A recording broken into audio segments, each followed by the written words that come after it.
Baik, Bismillahirrahmanirrahim. Assalamualaikum warahmatullahi wabarakatuh. Di sini saya mewawancarai teman saya sekaligus sebagai pengusaha muda yang sudah memulai karir usahanya dari nol sampai sekarang. Dan perkenalkan, beliau adalah Mas Hartono. Selamat malam Mas Hartono. Selamat malam Mas Wahid. Mungkin ini saya sudah cukup lama mengenal beliau, kurang lebih sekitar 2 tahun. Mungkin bisa sedikit diceritakan Mas, perjalanan atau awal mula menjadi pengusaha itu seperti apa dan usahanya apa saja? Ya, terima kasih Mas Wahid. Jadi kalau awal mula usaha banyak sih. Jadi waktu kuliah sudah mulai usaha dan ya kita jatuh bangun dan sebagainya lah, namanya usaha seperti itu. Hingga saat ini tahun 2017 saya sama istri menekuni dunia craft dari bunga, buket bunga, karena kita melihat di era saat milenial seperti ini, dengan tren seperti ini, anak-anak muda sukanya kan show up gitu Mas Wahid. Yeah. Jadi lebih senang, dulu kan beda, kalau dulu kan orang diajak makan udah senang, tapi saat ini anak-anak muda kan enggak, harus dikasih sesuatu yang bisa difoto, ditaruh di Instagram dan sebagainya seperti itu. Nah, melihat peluang yang seperti itu, kita menekuni ini ada peluang bagus di dunia industri kreatif lah, kreatif, buket bunga dan sebagainya. Itu pasarnya anak-anak muda dan saat ini jadi udah mulai tren seperti itu. Itu inspirasi pertamanya dari tren ya Mas? Atau mungkin ada yang lain? Ya kalau inspirasi sebenarnya ya kalau yang bunga ini dirintis oleh istri. Jadi dulu kan sejarahnya istri kan pengen ngadu temennya kan, bingung nyari apa buat kado, kado kan ada yang kosong, space kosong ini enaknya dikasih apa.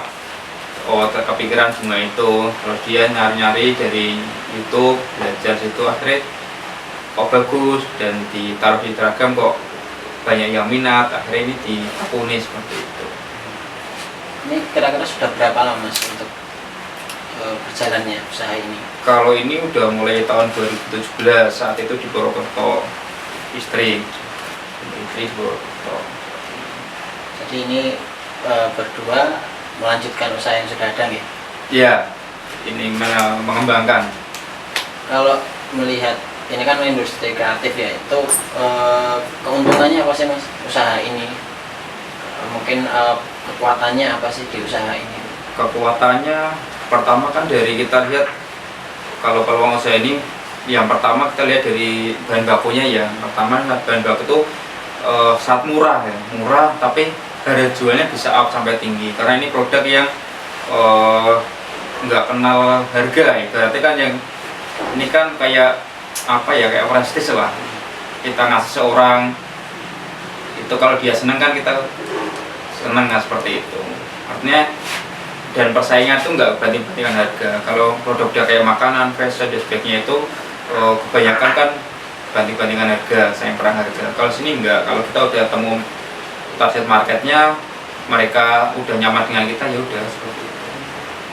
Mungkin ada nggak Mas kendala selama produksi atau mungkin pemasaran? Ya kalau kendala sementara kan produksi kita belum bisa skala banyak ya, karena apa ya, ini kan termasuk kerajinan, jadi nggak semua orang itu bisa gitu, bisa dengan cepat kita ajari untuk bisa dengan standar kita seperti itu. Jadi kendalanya kemarin ya sempat itu sih, produksinya yang ini, karena kemarin ya beda karena tangannya beberapa orang kan beda, belum ini. Nah ini ke depan kita mau intenkan lagi kan, kita ajari dengan intent, kita bina terus ya, biar standarnya itu sesuai dengan standar kita produksinya. Kira-kira berapa lama itu Mas untuk apa kayak melatih karyawan itu? Ya kemarin sih kita latih 3 bulan tapi belum bisa, akhirnya kita taruh di bagian produksi yang lain, kita sesuaikan bakatnya dia seperti itu. Jadi kalau yang bunga kertas itu masih di tangan istri sendiri, nanti dikerjakan karyawan itu tinggal finishingnya, tinggal lem dan sebagainya. yang mual-mual istri yang Selain tadi ya kendala untuk karyawan ya, selain itu apa Mas?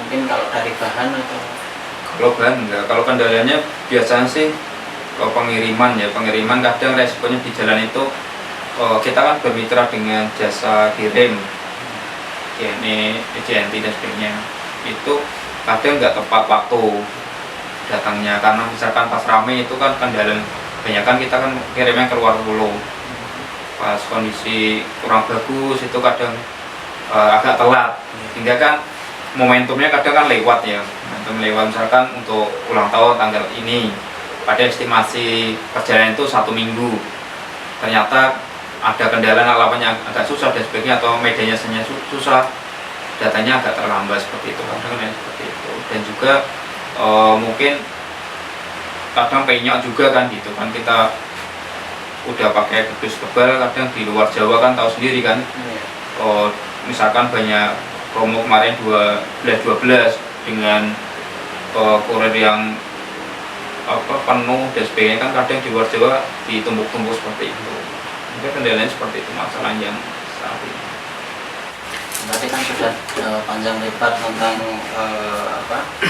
ada keuntungan ada kerugiannya. Nah, ini kira-kira ada ancaman nggak Mas?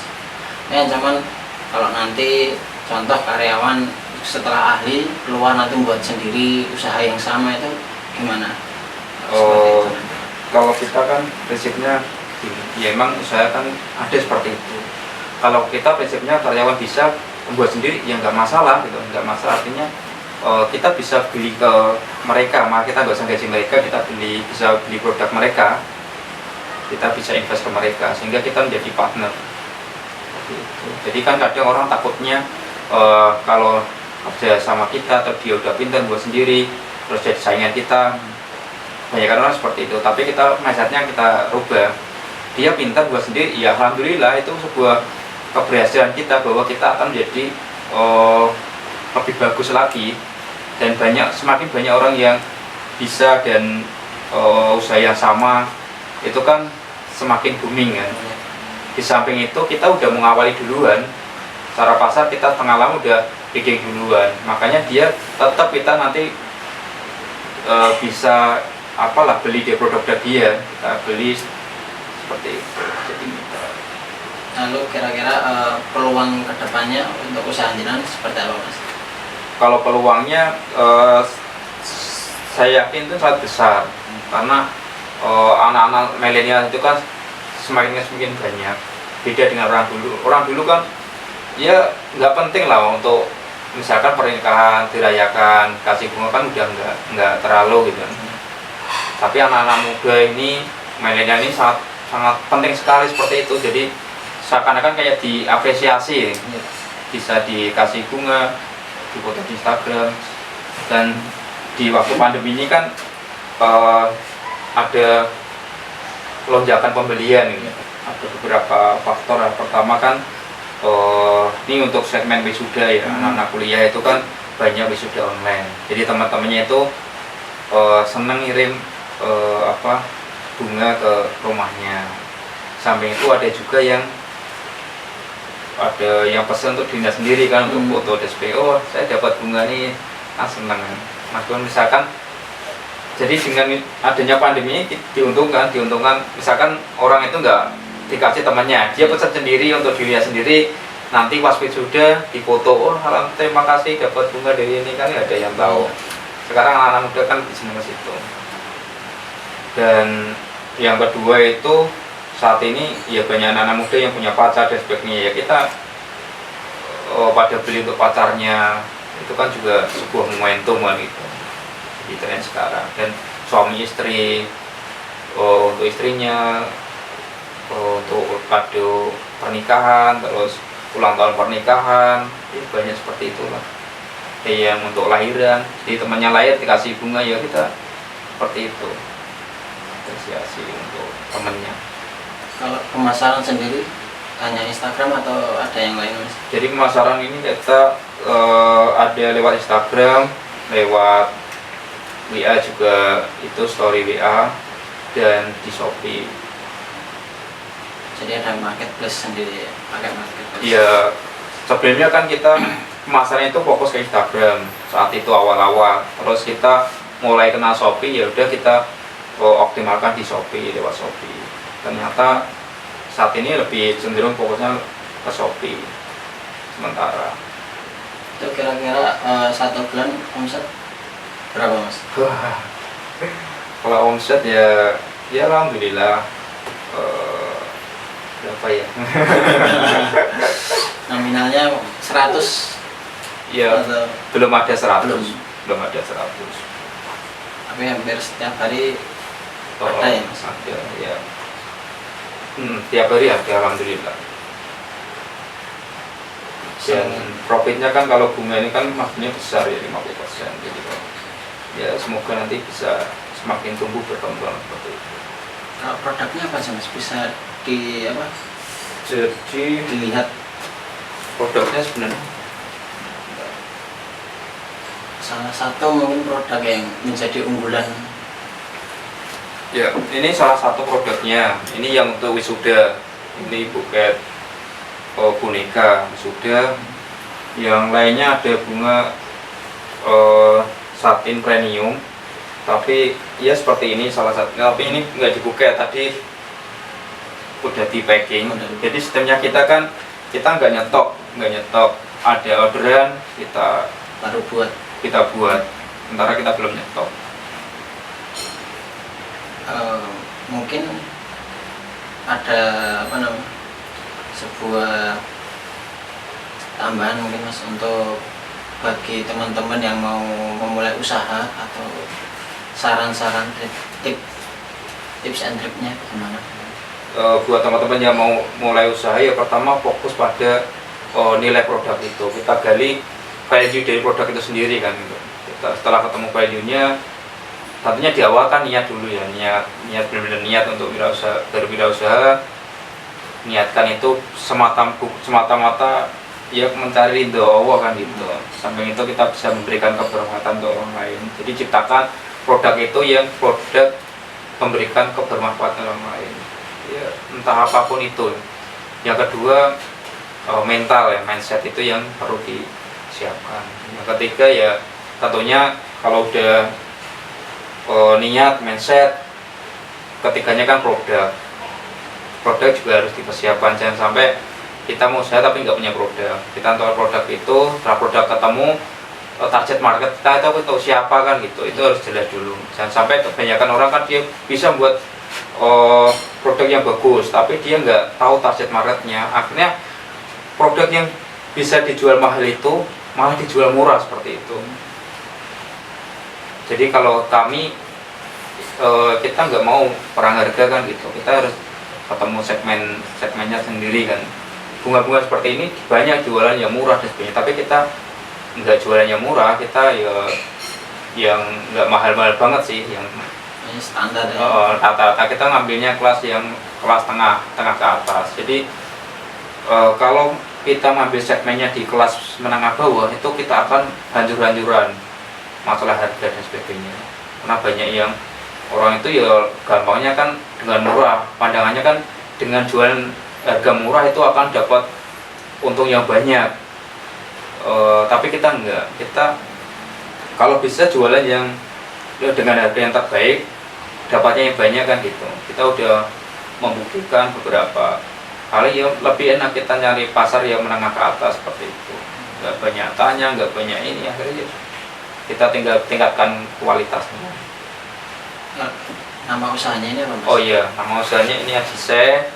Sebenarnya sih Adise ini ada 3 bagian ya. Kalau di perusahaan kan akhirnya holding kan gitu. Itu suatu saat nanti pimpinan kita ini juga menjadi perusahaan yang besar kan gitu, sehingga bisa bermanfaat untuk banyak orang. Ya kita rintis Adise ini saat ini ada tiga bagian, divisi atau kalau dalam skala besar suatu saat nanti akan jadi holding bagian di perusahaan itu. Pertama kan Adise Flow. Jadi Adise Flow itu fokus ke buket bunga untuk wisuda seperti ini salah satunya, untuk lamaran, pernikahan, terus untuk acara-acara yang lain juga lah seperti itu. Yang kedua itu ada Ajisai Print. Ajisai Print ini nanti kita proyeksikan menjadi produsen konten kreator.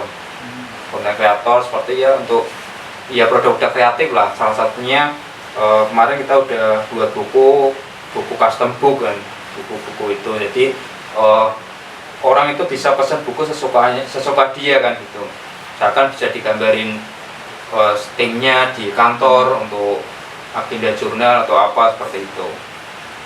Dan juga untuk media promosi ya teman-teman ke depan yang butuh promosi bisa kita layani kan gitu. Karena saat ini banyak orang yang pengen promosi tapi nggak bisa buat media promosi. Nah itu kan sebuah peluang kan gitu. Makanya kita buat Ajisai Print itu produk-produk itu. Dan undangan sopernet nikah, undangan pernikahan dan sebagainya masuk ke dalam situ. Yang ketiga itu ada Emir Healthy Food. Jadi kita fokus ke produk-produk packaging buat hantaran untuk ulang tahun, lebaran dan sebagainya. Jadi yang produk-produk kita buat itu produk-produk yang untuk kesehatan. Nah, salah satunya ini ada garam Himalaya yang saat ini baru booming lah di ini produk dari Emir seperti ini. Kita kemas dengan bagus sehingga kita memudahkan customer untuk menyimpannya seperti itu. Ya mungkin itu dari bagian dari Emir, 3 divisi itu yang kita harapkan akan bisa memberikan kebermanfaatan untuk banyak orang. Tapi yang usaha paling maju yang sedang dijalankan ini fokusnya di flow itu ya, Ajisai Flow itu tadi ya Mas? Ya, yang saat ini fokus ke flow, tapi sebenarnya sih tetap ketiga-tiganya kita jalankan, tapi ya di Shopee itu di Ajisai Flow-nya itu bunga-bunganya itu yang kita gencarkan promosi di Shopee. Oke Mas, mungkin cukup itu. Banyak banget ilmu yang udah didapat dari saya pribadi, dan banyak juga ternyata produknya nggak cuma hanya satu, ada 3 divisi. Bahkan ini menjadi salah satu pengusaha muda yang insya Allah kedepannya membuka lapangan kerja. Dan bagi teman-teman yang mau ikut gabung, nanti bisa hubungi Mas Tono, nomor WA nanti ada. Mungkin ada nomor WA Mas atau Instagram bisa di follow teman-teman. Instagramnya ajisai.flow ya. Ajisai.flow ya. Nanti teman-teman bisa coba cek ajisai.flow, tinggal di follow, tinggal dilihat, di stalking produk-produknya seperti apa. Kalau cocok tinggal pesen. Udah Mas, mungkin itu yang bincang-bincang singkat ini, kurang lebihnya saya mohon maaf. Akhirul kalam, wassalamualaikum warahmatullahi wabarakatuh. Waalaikumsalam warahmatullahi wabarakatuh.